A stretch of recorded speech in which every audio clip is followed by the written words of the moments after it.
भूतिया ट्रेन। शहर के एक कोने में विशाल जंगल के पास एक छोटी सी जगह थी जिसका नाम कुंभपुर था। एक दिन अजय अपने पुराने दोस्त राघव के घर मिलने जाता है। दोनों पुराने दोस्त थे और बहुत समय बाद मिले थे। राघव ने कहा, अजय, अगर आज का दिन मेरे घर रह जाता तो क्या होता। आसमान में बादल घिर रहे हैं और बारिश कब शुरू हो जाए पता नहीं। अजय ने कहा, नहीं राघव, चिंता मत कर, मैं ठीक से घर वापस पहुंच जाऊंगा। अजय ने हंसते हुए कहा, यार, कल ऑफिस में एक बहुत महत्वपूर्ण मीटिंग है, इसलिए आज मुझे घर लौटना ही होगा। राघव ने मुस्कुराते हुए कहा, ठीक है, जहाँ तक तुझे काम की बात है मैं तुझे नहीं रोक सकता, लेकिन तुम बचपन के दोस्त को भूले नहीं हो, यही खुशी की बात है। राघव ने अजय को रिक्शा तक छोड़ा क्योंकि स्टेशन तक पहुंचने के लिए वहां से काफी दूरी थी। रास्ते में बारिश अचानक तेज हो गई और अजय और राघव दोनों परेशान हो गए। कहीं रिक्शा नहीं मिल रहा। अजय ने कहा। राघव ने मुस्कुराते हुए कहा, अरे वो देखो, वो तो पप्पू चाचा का रिक्शा है, उनसे मदद ले लो। पप्पू चाचा ने रिक्शा रोका और कहा, कहाँ जा रहे हो आप दोनों इस मौसम में? अजय और राघव ने बताया कि उन्हें रात की ट्रेन पकड़नी थी। पप्पू चाचा ने कहा, यह रास्ता थोड़ी देर में खाली हो जाता है। स्टेशन पर रात को आने वाली ट्रेन कभी गायब हो जाती है। मैं तुम्हें वहां छोड़ दूंगा, लेकिन याद रखना वो स्टेशन रात को ठीक नहीं है। अजय और राघव स्टेशन की तरफ बढ़े।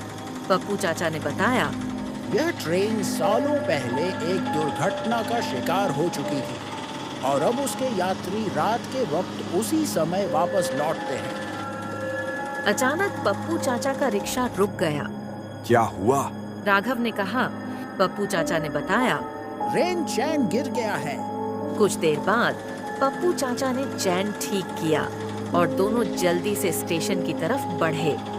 स्टेशन पहुंचते ही अजय को लगा कि कुछ गलत है। स्टेशन पर अंधेरा था और वह अकेला था। उसे देर से समझ आया कि ट्रेन पहले ही जा चुकी थी।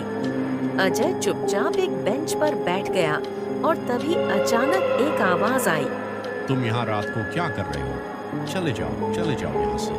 अजय मुड़ा और देखा एक बूढ़ा आदमी खड़ा था। तुम कौन हो? अजय ने पूछा।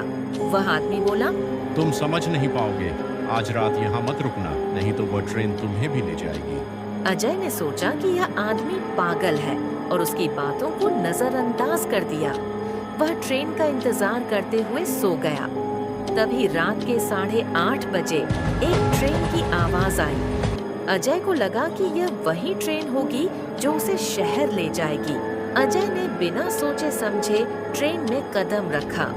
ट्रेन ने अपनी यात्रा शुरू की और अजय को धीरे धीरे महसूस होने लगा कि कुछ अजीब हो रहा था। ट्रेन के अंदर सीटों पर मरे हुए लोग बैठे थे। एक सीट से कटा हुआ सिर पड़ा था। अजय डर के मारे चिल्लाया, ये क्या है? तभी अंधेरे में एक और खौफनाक चेहरा दिखाई दिया और सारे मृत यात्री धीरे धीरे उसकी ओर बढ़ने लगे। अजय घबराकर ट्रेन के दरवाजे तक भागा, लेकिन वह भूल गया कि दरवाजे का किनारा पहाड़ी की तरफ था।